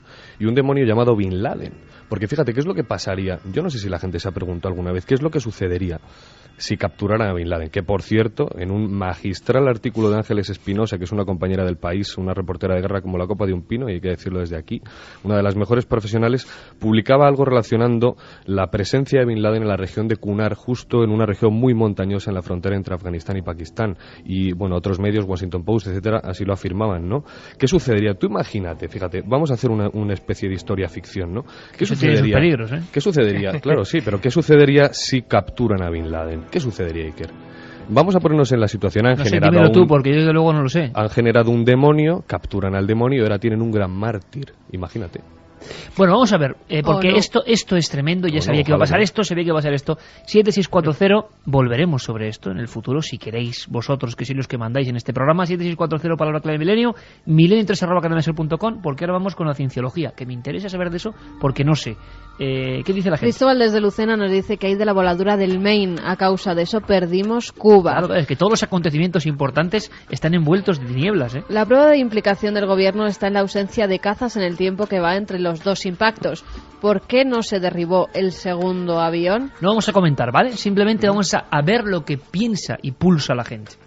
Cades de Alicante nos dice: os estáis metiendo en política, y la política es, por desgracia, el tema más paranormal que existe. Saca lo peor y lo mejor del hombre. Ahora viene cuando explicáis cómo cabe un Boeing en un hueco del Pentágono. Es solo un ejemplo. Se lo preguntaba José desde Elche. Conspiraciones, no sé, pero grandes manipulaciones desde siempre para desviar del verdadero interés y obtener réditos políticos y económicos. Lo opinaba Jordi desde Barcelona. El día del 11S faltaron 6.000 judíos a trabajar a las torres. ¿Por qué? Está muy claro, fue una operación de la Mossad. Clara desde La Coruña. ¿Podéis repetir la dirección de Nazca? Nos pedían. Bueno, vamos a repetírsela, es nazcanews.com. nazcanews.com. No es que la gente crea menos, sino que están más preocupados por llegar a fin de mes que en mirar al cielo. Yo soy uno, Ponferrada, cuando volvéis, esto en referencia a los ovnis. ¿Por qué los organismos oficiales esconden lo de los ovnis? No lo entiendo. Si existen, quiero saberlo. Bueno, cienciología, otra de las grandes conspiraciones, domina Hollywood, y dicen que no es solo Hollywood, sino que se ha infiltrado en muchos ambientes artísticos. ¿Alguien me puede hacer aquí un resumen brevísimo, claro, rotundo de lo que es la cienciología? Lo primero, antes de nada, a día de hoy, o sea, que la noticia es de hoy, de hecho, cuidado con hablar de la cienciología como una secta o como otra cosa. La cienciología nos demandan. No, es que es una entidad religiosa ya. Efectivamente, acaba de haber una sentencia judicial que permite a la cienciología en España registrarse como religión oficialmente. Y de hecho tienen edificio y puede uno visitarlo. Perfecto, pues hablemos de esta entidad que tanto misterio sobrevuela sobre ella. ¿Por qué? Bien, partiendo de la base eso, de que a día de hoy, y según la legislación española, o por lo menos según la justicia española, estamos hablando de una religión tan respetable como cualquier otra de las que se practican en nuestro país, pues esto lo monta un hombre que se llama Ronald L. Hubbard, que hasta ese momento pues había sido un escritor de ciencia ficción de mediano éxito, y que, bueno, pues monta, dicen muchos que con cierto cinismo, es decir, diciendo, bueno, ¿qué mejor negocio puedo montarme que montar una religión? Pero monta una auténtica religión con una teofanía extraña. Y teoría psicoanalítica nueva. Que se resume en Dianética, es un libro nuevo. Eso, en la que se mezclan la Maravilloso, has dicho. Sí. No, maravilloso no, bueno, por lo menos vendidísimo. No, vendidísimo. Porque posiblemente después de la Biblia sea de lo más que se ha vendido. De lo más vendido, sí. Pues, a ver si logro enterarme yo. Esto es alguna de la mesa de redacción, ¿sabes? Yo quiero enterarme de todo esto. Pues monta una religión en la que se mezclan conceptos de la autoayuda, digámoslo así, de los típicos manuales de autoayuda, con la ciencia ficción. ¿Cuál es la parte de la ciencia ficción que puede ser la más pintoresca? Pues que todos llevamos dentro un ser inmaterial e inmortal, que lo llaman los Tetans, que vive prisionero en una cárcel de carne, pero no por una cuestión mística, sino realmente porque nos ha aprisionado aquí un complot cósmico, una entidad extraterrestre malvadísima, y el deber de ellos, el deber nuestro, es liberarnos de todas esas lacras, de todas esas cargas, para salvarnos. O sea, sacar nuestro potencial interno, claro, más. ¿Esto cómo se consigue? Esto se consigue a través de las auditorías, digámoslo así. ¿En qué consisten? Pues es algo que si hubiese descubierto la Iglesia Católica en su momento, pues esto ya hubiese sido el desmadre total. Porque estamos hablando básicamente de una confesión o de un psicoanálisis, pero cuando estás conectado a un detector de mentiras. Lo cual ya tiene bastante gracia en sí. Estas sesiones se pagan, es decir, tienen un coste económico, y un coste económico no barato, precisamente, que es donde, digámoslo así, los detractores de la cienciología veían el peligro, que es que este tipo de sesiones generan una cierta dependencia y la gente es capaz de... Pero tú le sometes al detector de mentiras y ¿para qué? Para ser claro contigo mismo. Es un detector de mentiras al uso, además, es un cacharro. Sí, pero vamos, funciona, básicamente el funcionamiento es como un polígrafo y es bastante eficaz. Sí. Y básicamente para que tú con tu consejero, con tu guía espiritual, vas intentando analizar tu vida anterior, limando las zonas erróneas, las cargas que llevas, y él se ocupa de perfeccionarte.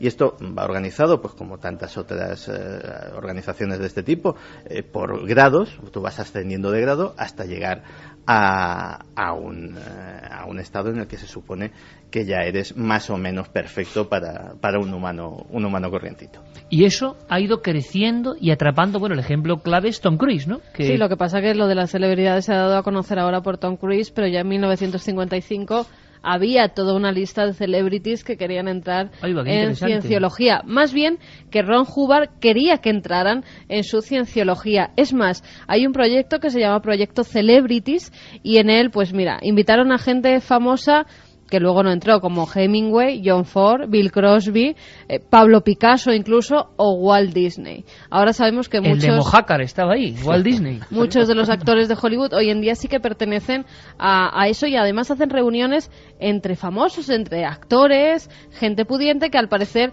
pues son cenas donde hablan un poco de todo, donde pagan grandes cantidades de dinero. Y si le dicen a Cienciología que están muy mal porque últimamente no les llaman para películas y están depres y no les quieren ya en Hollywood, ni les sacan en los anuncios, ni les hacen entrevistas, pues esto lo que montan es una serie de ayudantes que por unos $50.000 en 3 días como que contentan a ese famosillo. O incluso yo diría más, Iker, de lo que acaba de decir Carmen, que es así. Si tú eres muy famoso y no puedes soportar la fama, ellos te ayudan a soportarla.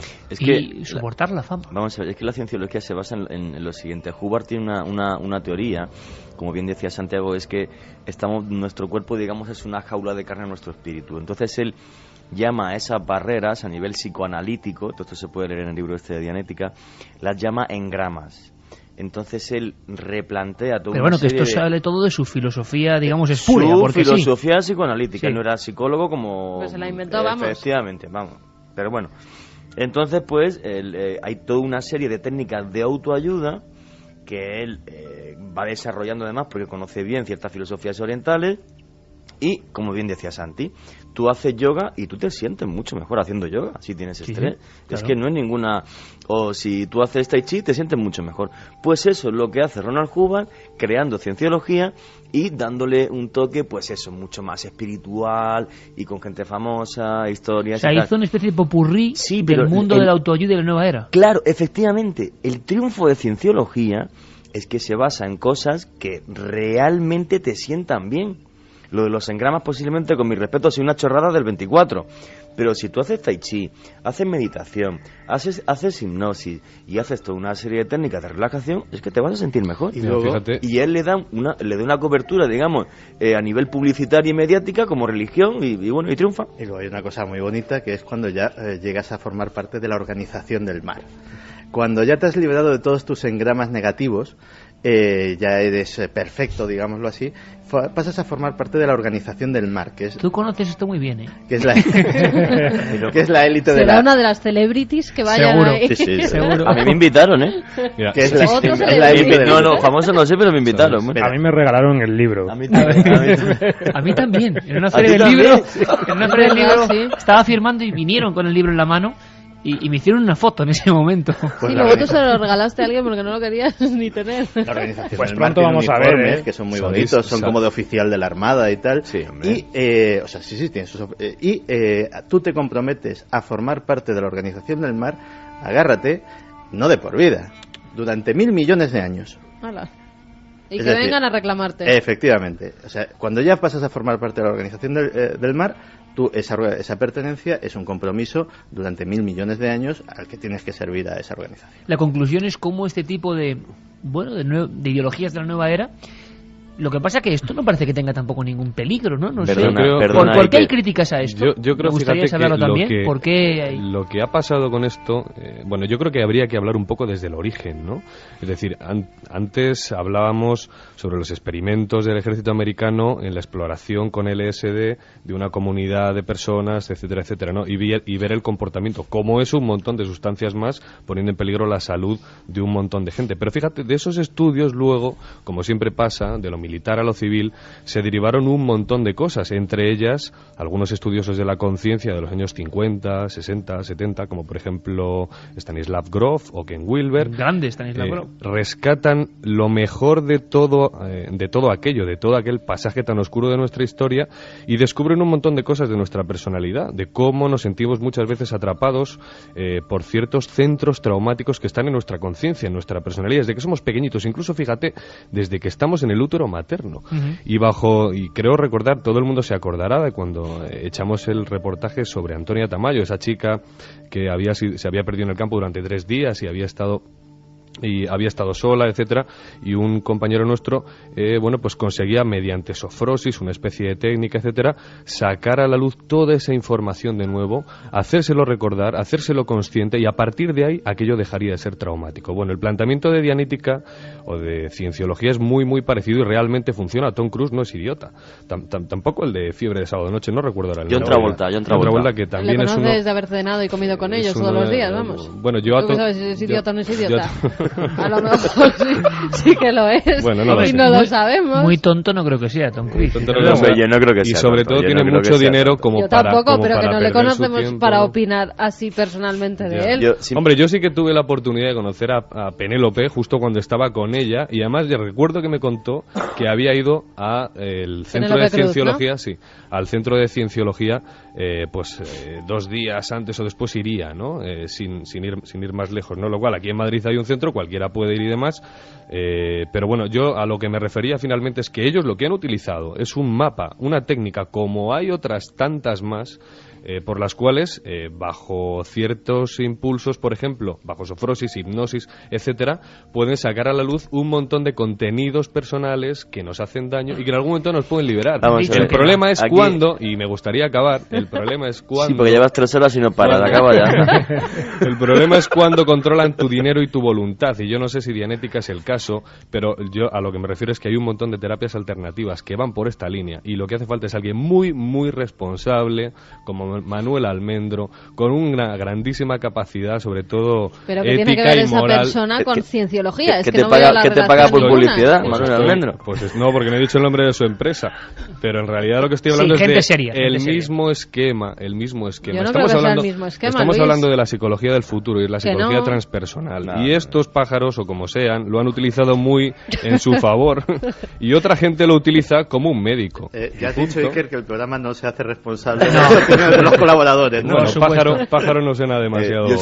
Solo quería decir una cosa. He investigado muchísimo el fenómeno de las sectas, y fuera de cienciología o no cienciología, que es una religión, se supone ya en este país, la verdad es que hay tantísima gente en este país que se siente sola y de repente se mete en un grupo, una organización que le da un sentido especial a su vida, que es muy fácil caer en esa Un día red. hacemos un mesa de redacción sobre sectas, porque hay mucha gente que tiene problemas, pero lo que es cierto es que hay una serie de elementos comunes, que hay gente muy seria, como en todo en la vida, gente muy seria, y yo estoy con lo que has dicho, con algunos profesionales como Almendro, gente que ha explorado nuevos, claro, pero son doctores habitualmente. Son doctores y gente, claro, sofrólogos, no tiene otros nada que ver. no son doctores. Yo os vuelvo a repetir que es la misma Bueno, matriz, dejarme, vamos a ver, dejadme 2:45, es que si no es imposible, Santiago, vamos a hacer así una cuña. Teníamos preparado muchas cosas, pero bueno, las dejaremos para otro día. Hay un reportaje de nuestro compañero Carlos muy interesante sobre una experiencia de una muchacha una muchacha, vamos a escucharlo porque ha ocurrido en Ecuador y precisamente tiene que ver un poco con todo esto, no con la cienciología, pero sí con el manejo sobre la mente humana. Casos como este, de malas compañías y luego supuestos procesos de posesión, han ocurrido en varias ocasiones. Vamos a escucharlo, es un reportaje breve y volvemos, si queréis, casi al final con una de las teorías de conspiración para mí más sobrecogedoras, ¿no?, que es el SIDA como creación en laboratorio.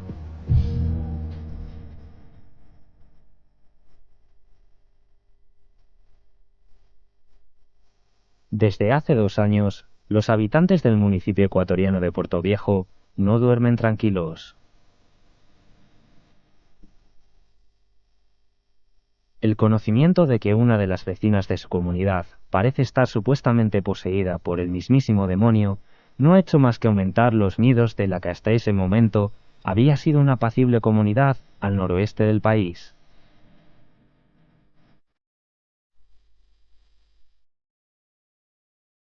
Esta es la historia real de la tragedia de una joven portovejense de 27 años llamada Erika Velázquez. Hace 4 años, la muchacha emigró a España en busca de una vida mejor, donde estuvo realizando varios trabajos como niñera. Pasados unos meses, Erika se sentía sola y fue encontrando un gran apoyo en Margot, una mujer dominicana que se convertiría en una de sus más fieles amigas. Poco a poco, la amistad entre ambas mujeres se fue haciendo más fuerte, e incluso la joven aceptó la invitación de Margot de irse a vivir juntas a un piso para compartir gastos. Ahí fue cuando comenzó el calvario de Erika.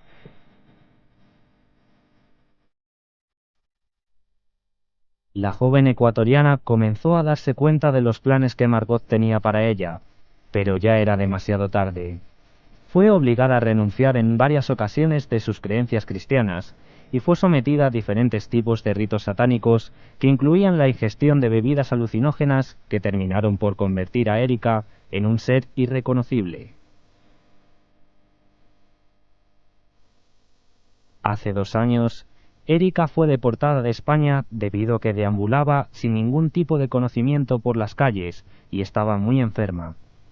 Al llegar a Ecuador, su familia no podía creer lo que estaban viendo. Gente diferente a la que ellos conocían. La nueva vida de la joven en Portoviejo tampoco fue fácil para su familia. Era una persona agresiva, perdía la noción del tiempo y cambiaba su voz en cuanto se miraba a un espejo. Erika estaba poseída por un ser maligno que la obligaba a gritar y a destrozar todos los símbolos religiosos que estaban a su alrededor.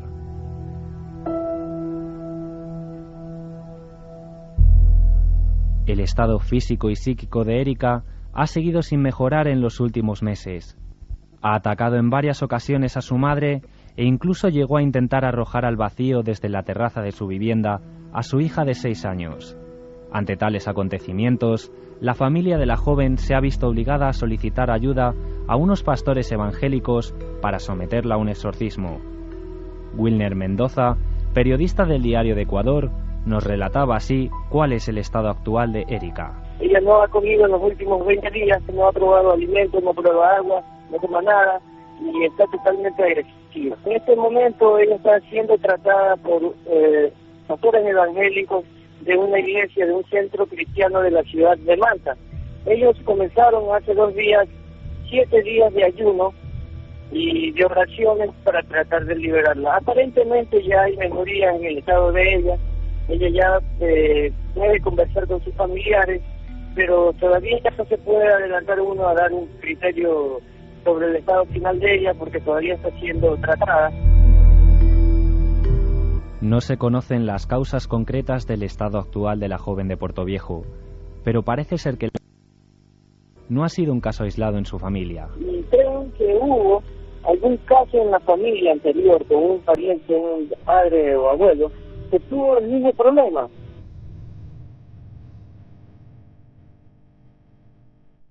Las incógnitas sobre el caso Erika Velázquez siguen sin encontrar una posible respuesta. El sufrimiento de la familia de la joven sigue aumentando a medida que pasan los días. Sin embargo, los tratamientos a los que está siendo sometida en las últimas jornadas parecen empezar a dar sus resultados. Mientras tanto, la joven ecuatoriana seguirá encerrada en su habitación a la espera de una solución que la devuelva a su vida anterior.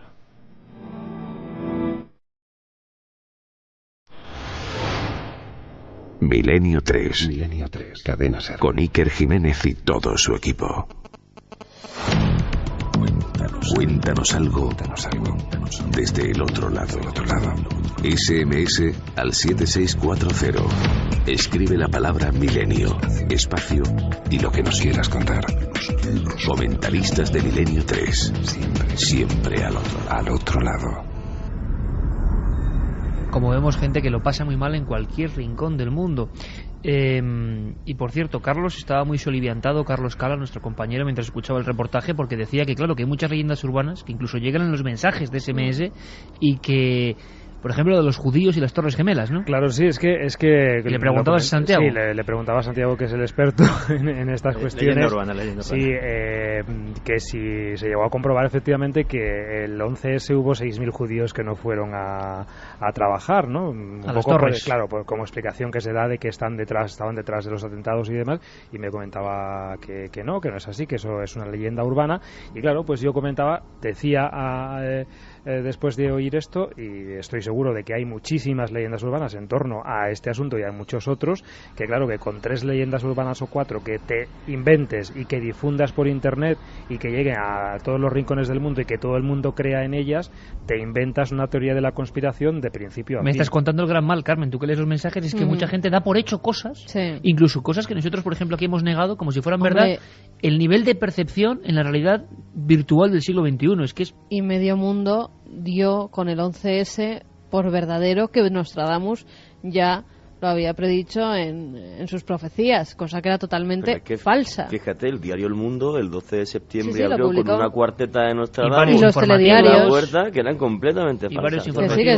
O comentaban que las joyerías de Manhattan habían retirado, por cierto, de propiedad judía, habían retirado las joyas de los escaparates. No me parece tan Es decir, mal. estamos viviendo en un sistema donde cómo nos defendemos de la mentira constante. Cualquiera puede... A mí cuando la gente dice, es que mire, he leído en internet esto sobre usted o sobre este caso, no sé qué. Pero ¿y cómo se fía? ¿Y por qué es verdad eso? Si cualquiera puede hacerlo y colgarlo libremente. Claro. ¿Cómo hay gente que le da rigor a lo que aparezca en una página de internet? Pero perdona, Iker, incluso, vamos a ver, nosotros que somos periodistas y aquí en tono el mea culpa, cuando después de tomarme el café me estaba fumando un cigarro con Santi en el intermedio de hora y yo sabía que íbamos a hablar de lo del famoso pollo frito, le he preguntado, oye Santi, aquellas fotos que salían por internet de unos pollos muy hinchados sin cabeza. No, yo los que vieran con cabeza, pero muy sin cabeza, que muy hinchados y tal, y dije, bueno, pues a lo mejor las metió hormonas, algo así, y me ha dicho que es una leyenda urbana y una falsedad total y absoluta. Menudo temazo, la sociedad donde ya no sabemos... Gatos, que había también los gatos bonsai, que efectivamente, falso. Yo es que creo que es muy positivo que estemos conectados globalmente a través de internet y a través de la red, pero esto también conlleva muchísimos riesgos. Y ya veremos. Y muchos peligros, porque... claro, mira, hay una última... No nos va a dar tiempo prácticamente, y lo sabíamos, pero simplemente me gustaría si queréis lo dejamos para otro programa, pero la última gran conspiración, digámoslo así, otras serían poderes de sociedades secretas que ya hemos comentado, pero una que sí tuvo un gran auge, parece que se ha olvidado, que ya casi nadie habla de esto, el SIDA, ¿no? Ese gran azote, mediados de los 80, que fue creado por el hombre. ¿Esto de dónde surge, Santi? El padre de esta idea, o de esta teoría, es el profesor Jacob Sigal, que era director del Instituto Biológico de Berlín, antes de la unificación alemana, de Berlín Oriental, que tiene su cierta importancia porque mucha gente dijo que era propaganda soviética para desprestigiar a los estadounidenses. El doctor Sigal fue uno de los primeros en estudiar el virus, y él llegó a la conclusión de que el material genético era una mezcla de dos enfermedades conocidas. Una era el Visna, que es una enfermedad neurológica que afecta solo generalmente al ganado ovino, es imposible que se contagie al hombre, y el otro era el HTLV1, que es una forma vírica de leucemia humana. Él argumentaba que era prácticamente imposible que por mutación espontánea, o aunque fuera porque se hubiesen, digámoslo así, inoculado mutuamente los dos virus por accidente, era prácticamente imposible que esas semejanzas genéticas fueran casuales, fueran naturales, es decir, hubiese sido una casualidad demasiado grande y que podía haber sido una cuestión de laboratorio. A raíz de eso, él escribió un libro que solamente se ha publicado en 2 países, curiosamente, 2 países, uno lógicamente en Alemania, que es su lengua madre, y otro en la India. En la India se encontró editores, y de hecho es una teoría muy popular entre la población hindú. A raíz de esto sí se hicieron algunas investigaciones y, hombre, hay datos circunstanciales curiosos que encajan, pero que evidentemente no quieren decir nada. Dato 1, a principios de los 70, cuando se reúne el Comité de Asignaciones Presupuestarias del Congreso estadounidense, pues hay una asignación de $7 millones para desarrollar en Fort Detrick, Maryland, que es donde tiene los servicios médicos, digámoslo así, el ejército estadounidense, desarrollar un arma biológica que afecte al sistema inmunitario humano. Más o menos las fechas sí podían coincidir. Luego están las cuestiones de que efectivamente la teoría del nacimiento del virus en África se da de bofetadas con que los primeros casos registrados hayan sido en Estados Unidos, y no sea hasta años después que se empiezan a registrar documentalmente en la literatura científica casos en África. Hay una serie de pruebas, ya te digo que todas bastante circunstanciales, y lo único de peso sólido es precisamente el libro del doctor Sigal, que es un científico de prestigio, pero que curiosamente nunca ha sido capaz, o sea, ha sido capaz porque se lo han impedido, es decir, nunca ha podido colocar ningún artículo en ninguna revista ni médica ni científica sobre este tema. Lo cual es una pena porque, lógicamente, si este experimento fuese real y los datos del doctor Sigal fuesen reales, podría ser reproducible en laboratorio, que es la forma como en ciencia pura se pueden confirmar o rebatir las cosas. Pero al no haber podido publicar ningún artículo en ninguna revista científica, pues su método, salvo para los que hayan comprado su libro, es absolutamente desconocido. Bueno, vaya lección, de Santiago Camacho, rápida, directa, crónica perfecta. Por eso es don Santiago Camacho, el rey de las conspiraciones. Pero da la sensación, por lo que hemos hablado aquí, de que ya no vamos a poder desasirnos nunca de la sombra de la duda sobre cualquier acontecimiento traumático para el género humano, ¿no? Sí. ¿Llegamos todos a esa conclusión o no, compañeros? A no ser, sí, claro, por supuesto. Y además es una herramienta peligrosísima, ¿no? Ese helicóptero para mandar información sin control por la red, ¿no? Pero hay algunas fuentes de información que más o menos son bastante fiables, porque de uno casi no se puede ni fiar a veces de la información oficial que se da en una rueda de prensa. Hablábamos de la guerra, y en la guerra todo lo que se cuenta es mentira. Cuando tú vas a la guerra, las ruedas de prensa que te dan allí te están contando milongas. Tienes que ir a primera línea de fuego, que muchas veces no sabes ni dónde anda, para enterarte de algo que a lo mejor ni siquiera está sucediendo, ¿no? O sea, con lo cual, ¿qué es la verdad, no? ¿Qué es la realidad? Sería el gran interrogante para un futuro programa, una futura mesa de redacción. Santiago Camacho, que muchas gracias, como siempre, por cada sábado. Vaya lección, maestro. Como siempre, un placer. Venga, Luis Álvarez, gracias, compañero. Un abrazo. Un día me tienes que contar todo lo que viviste en la guerra, ¿eh? Un día te lo cuento. Carlos Cala, amigo, como siempre, muchas gracias. Un placer. Juan G., como no, también tienes admiradores y admiradoras, ¿eh? Muchas gracias. Paz, eres un crack, ya lo sabes. Muchas gracias, Paz. No todos son críticas. Bien. Un fuerte abrazo. Y Carmen, que mañana nos vemos, ¿no? Mañana es todos las juntos. 11:15, Cuarto Milenio, ya sabéis, en 4 Televisión, y allí nos vamos a ver con casos Conectamos con el superinteresantes. Vaticano, por cierto. Ha habido unas cosas. Y ha habido cosas muy interesantes que mañana podréis ver.